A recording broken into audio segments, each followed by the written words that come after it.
processos de adesão da Suécia e da Finlândia à NATO, os Estados Unidos tornaram-se no 23º país a aprovar o alargamento da aliança. Bombardeamentos no leste da Ucrânia e explosões na Crimeia, nas proximidades de um aeródromo militar. Seca severa na Europa vai agravar-se, o verão seco e as temperaturas altas vão persistir, indica o Centro Comum de Investigação da Comissão Europeia. É uma assinatura histórica. O processo de adesão da Suécia e da Finlândia à NATO está em andamento. O presidente dos Estados Unidos, Joe Biden, ratificou o tratado na terça-feira. Os Estados Unidos tornaram-se no 23º país a aprovar o alargamento da Aliança Atlântica. Ao longo de mais de 7 décadas, a NATO provou ser a aliança indispensável, empenhada em toda a Europa livre e em paz. A nossa aliança está mais próxima do que nunca, está mais unida do que nunca. E quando a Finlândia e a Suécia elevarem o número de aliados para 32, será mais forte do que nunca, mais forte do que nunca.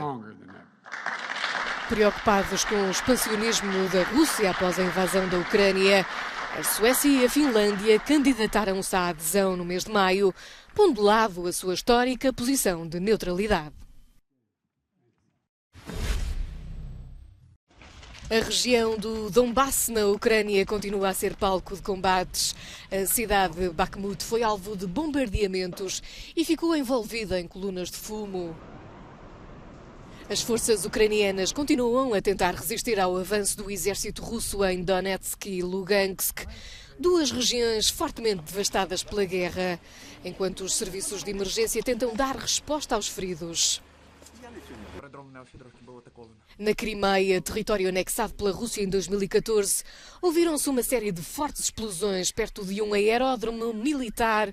Segundo o Ministério da Defesa russo, não se tratou de um ataque ucraniano, mas sim de uma explosão no armazém de munições. Aproximadamente 30 pessoas tiveram de ser deslocadas desta zona, de onde saem aviões militares russos todos os dias. No habitual discurso diário, na terça-feira à noite, o presidente da Ucrânia, Volodymyr Zelensky, mencionou a situação na Crimeia, dizendo que é impossível estabelecer uma paz estável e duradoura na região e nos países vizinhos, enquanto a Rússia utilizar a península como uma base militar.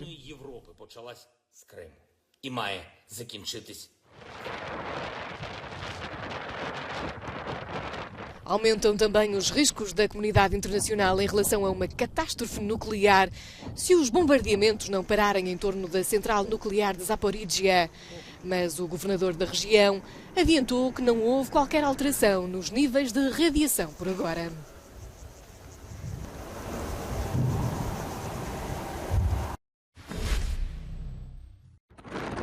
Estes militares fazem parte da equipa de reconhecimento Fireflies da Ucrânia. Operam drones para identificar as posições das tropas russas. Os aparelhos de controle remoto estão a desempenhar um papel crucial nas operações militares da Ucrânia, em particular na região de Mykolaiv, onde os bombardeamentos russos têm vindo a aumentar nas últimas semanas. Esta é uma guerra de artilharia e drones.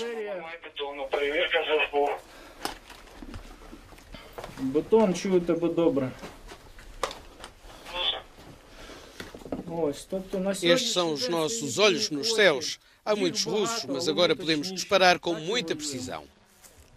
Na semana passada, os militares ucranianos disseram ter recebido quase 20 milhões de dólares de particulares e países doadores para a aquisição de drones de reconhecimento. Expuseram parte do material num aeroporto nos arredores de Kiev antes de serem colocados na linha da frente.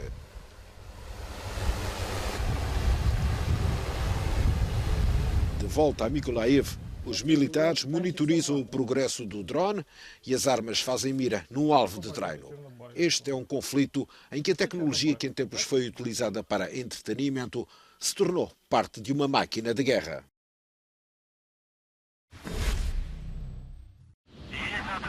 A Rússia lançou esta terça-feira um satélite de observação iraniano a partir do Cazaquistão.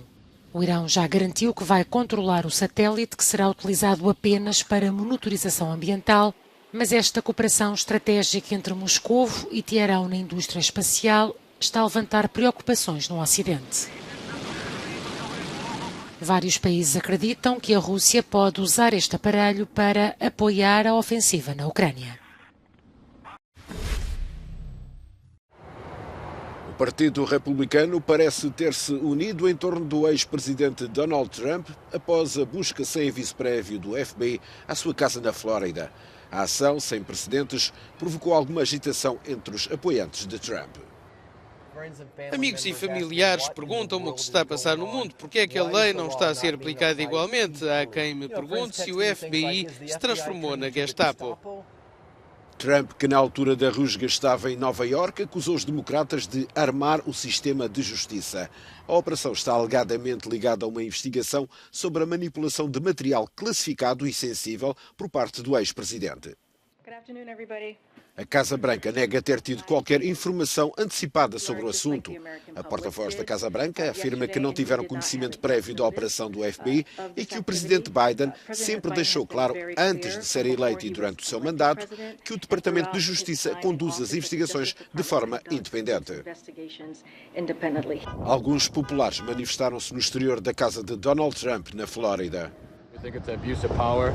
Pensamos que se trata de um abuso de poder. Desde que ele saiu, só tem havido ataques contra ele porque sentem que ele representa o povo. Quando chegar ao céu, o que vou dizer que fiz quando este país foi roubado por um bando de fascistas, tenho de me manifestar.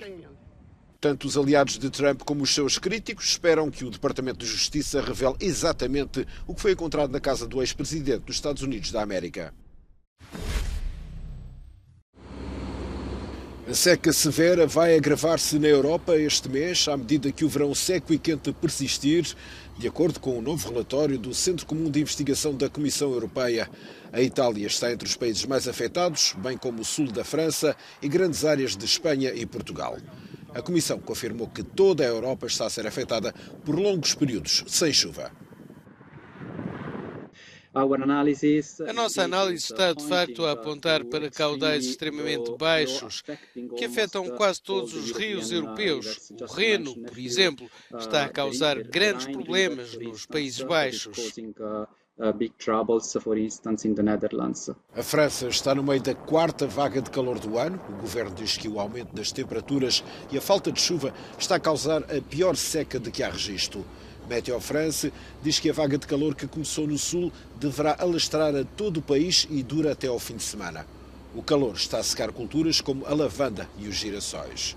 Mesmo no Reino Unido, que não é conhecido pelos verões quentes, foi mais uma vez emitido um aviso de calor extremo de mais de 35 graus durante 4 dias para o sul e centro de Inglaterra a partir de quinta-feira à noite. Com alguns reservatórios a registarem baixos níveis de água, a utilização de água ao ar livre de forma condicionada acontece em toda a Inglaterra e no país de Gales.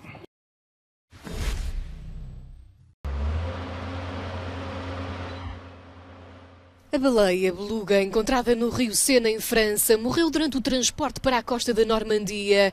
Depois de resgatada do rio numa tentativa para lhe salvar a vida, foram necessárias 6 horas de esforço e paciência para completar a operação de retirada do animal, avistado pela primeira vez no dia 2 de agosto.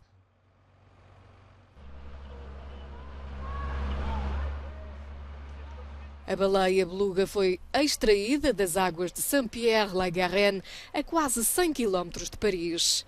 Com aproximadamente 800 quilos, foi levantada graças a uma enorme rede e rebocada com uma grua. Chegou a ficar suspensa durante vários minutos. Os veterinários já estavam preocupados com o estado de saúde da baleia anteriormente, que estava num estado debilitado e com várias feridas. O caminhão frigorífico que transportava a baleia beluga partiu esta quarta-feira de manhã para o porto francês de Ouistreham, na Normandia. A ideia era libertá-la no Canal da Mancha, mas o animal acabou por não conseguir resistir.